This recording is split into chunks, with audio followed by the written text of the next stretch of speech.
baik. Malam ni kita datang masjid semua cantik segak. Haji Ridwan segak, Haji Farouk segak, semua segak malam ni. Pasal apa? Pasal kita datang masjid.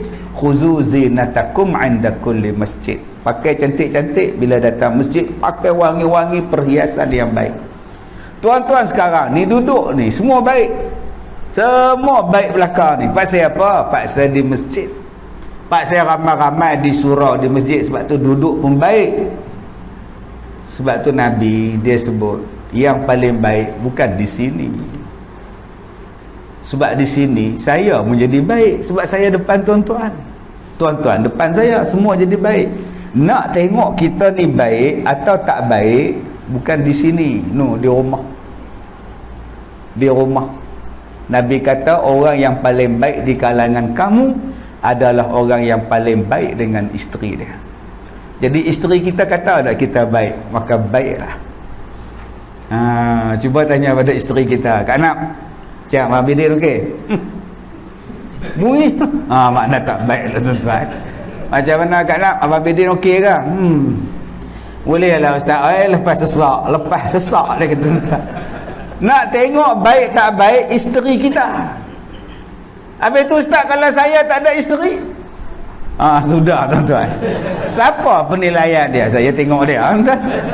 Kita yang tak ada isteri ni siapa? Sebab tu kalau tak ada isteri, kena cari isteri. Supaya kita boleh jadi baik. Kalau kita tengok kawan kita tak ada lagi isteri, cari dia. Tolong bagi kat dia. Tolong bagi cari kat dia. Saya cari banyaklah dekat dia. Di pondok saya ramai 65, 74. Alhamdulillah. Jadi nak tengok kita baik, khiyarukum li ahli. Orang yang paling baik di kalangan kamu, kata Rasulullah, ialah orang yang paling baik kepada ahli dia, kepada keluarga dia, kepada isteri dia, kepada iyal dia. Kalau isteri kita kata kita baik, isteri mengaku kita ni adalah lelaki yang baik, suami yang baik, baiklah kita tuan-tuan. Sebab kita tak boleh berlakon depan isteri kita. Di sini tuan-tuan boleh tahan kentut, cuba tahan depan isteri. Abang di surau abang kentut macam tu tak? Tak adalah kentut, orang tengok. Tu kenapa abang kentut depan saya? Kamu tak apa, bini aku. Nampak tuan-tuan? Buruk punya perangai. Kalau kita di masjid tuan-tuan, kita bersihkan masjid, kita tolong masjid, di rumah kita tolong dah isteri kita. Rasulullah bila ditanya tentang akhlak kepada isteri Rasulullah, kata Rasulullah, akhlak Nabi tu macam akhlak Al-Quran. Cuba tuan-tuan tengok akhlak Al-Quran. Apa maksud akhlak Al-Quran ni? Nombor satu, kita bila baca Quran, mana ada jemu? Tuan-tuan ada jemu dengar baca Quran? Kita tengok tu imam dah baca Fatihah. 3 rakaat Fatihah, 2 kena baca kuat. Habis sembahyang kita menyembang kat belakang. Engkau tak ada bagi cadangan dekat dia orang ke? Rakaat pertama jangan baca Fatihah. Tiap-tiap tahun, tiap hari Fatihah aja, banyak surah lain lagi.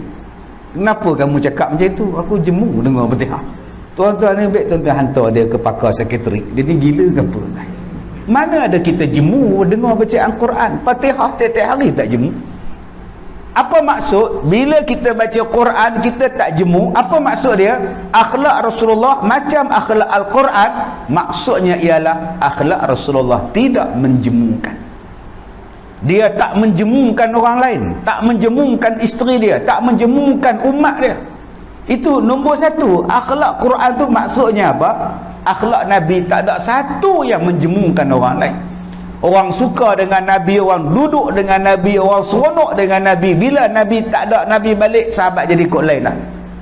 Jadi kot lain, sampailah Nabi ni wafat. Ada sahabat yang tak sanggup pun tinggal di Madinah sebab duk terbayang lagi pada Rasulullah.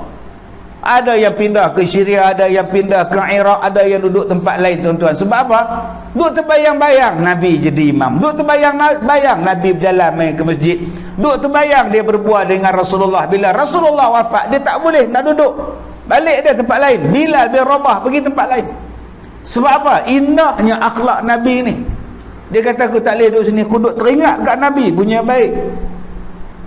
Cuba bayangkan kita bila duduk dengan orang lain pusing. Bila kita balik rumah baru lapang lega rasanya. Maknanya buruk akhlak kita, tuan-tuan. Jadi lepas ni kita ubah akhlak kita menjadikan orang suka dengan kita. Sebab apa suka dengan kita? Tak tahu tak?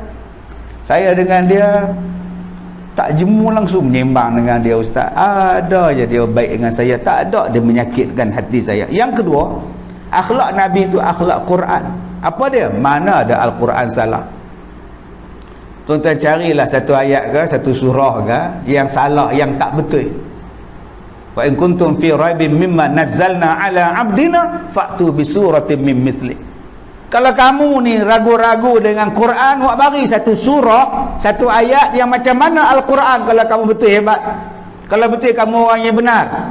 Tak ada siapa boleh cabar Quran. Maknanya Al-Quran itu betul, kata-kata yang benar. Sadaqallahul azim. Maha benarlah Allah akan kata-katanya yang maha agung. Jadi akhlak Nabi, akhlak Al-Quran, akhlak Nabi sentiasa betul.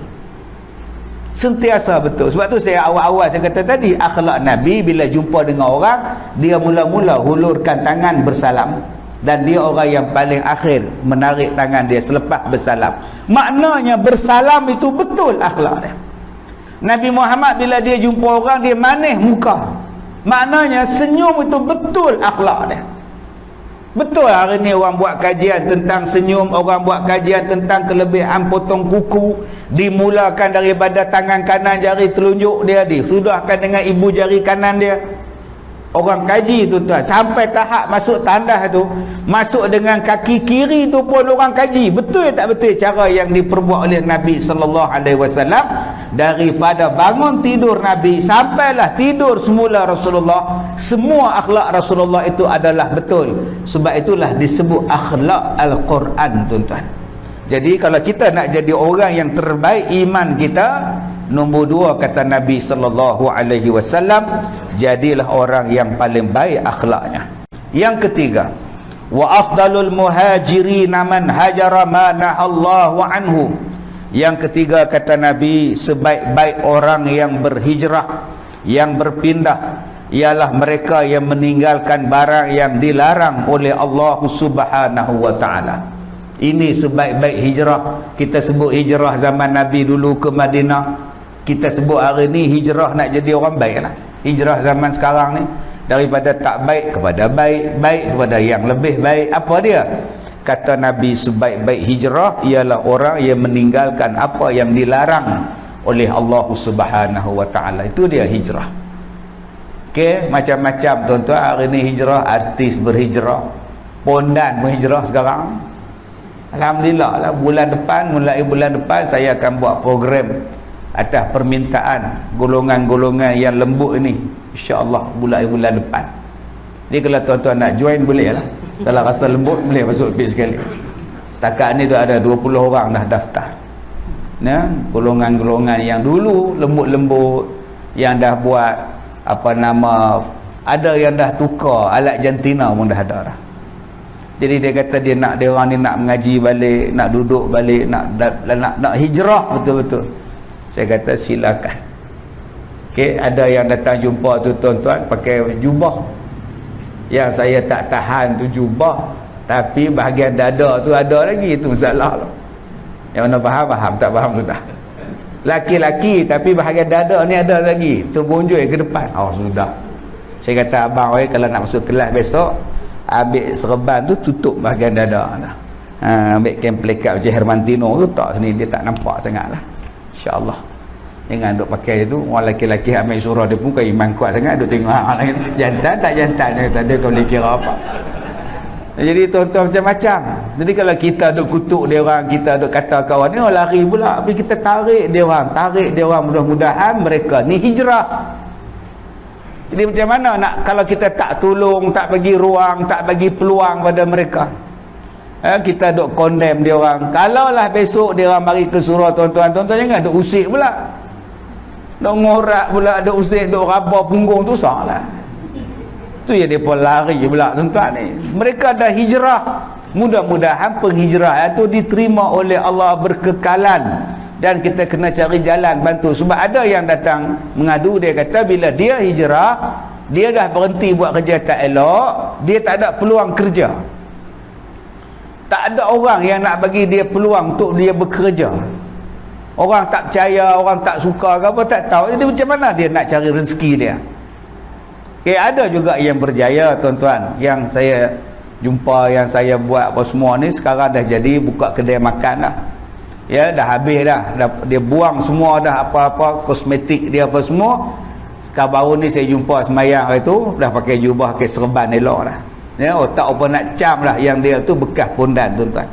Jadi kalau kita sokong, kita bagi peluang, insya-Allah ya mereka ni jadi hijrah betul-betul. Dan kita masyarakat ni kena tolong cari jalan macam mana kita nak istiqamahkan untuk diri kita juga, istiqamah supaya kita kekal dalam keadaan baik, dan juga kita bantu mereka, wa ta'awanu 'alal birri wat taqwa, tolong dia orang jadi orang baik, jadi orang bertakwa kepada Allah. Dan yang keempat kata Nabi sallallahu alaihi wasallam, wa afdalul jihad man jahada nafsahu fillahi azza wa jalla, sebaik-baik jihad ialah orang yang berjihad memenangkan hawa nafsunya, memerangkan hawa nafsunya kerana Allah Subhanahu wa taala. Seafdal jihad ialah berperang mengalahkan hawa nafsu dia, menewaskan hawa nafsu dia. Cuba tuan-tuan tengok, hawa nafsu ni bukan suka.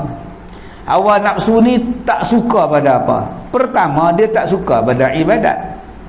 Sebab tu dia minta cepat habis.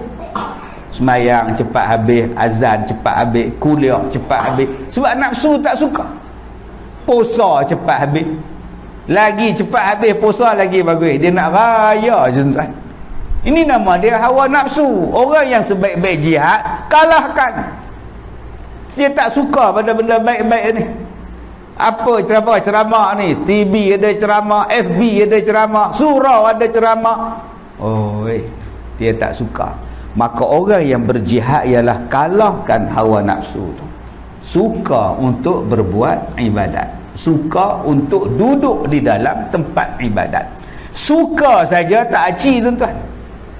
Kalau suka tanpa ada galakan.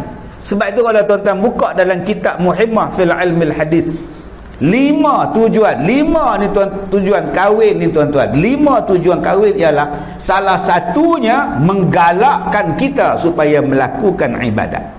Sebab bila seorang-seorang buat ibadat tak seronok berbanding dengan berdua, berbanding dengan bertiga, berbanding dengan 4. Macam kita semayang tarawih, seorang-seorang semayang tak seronok.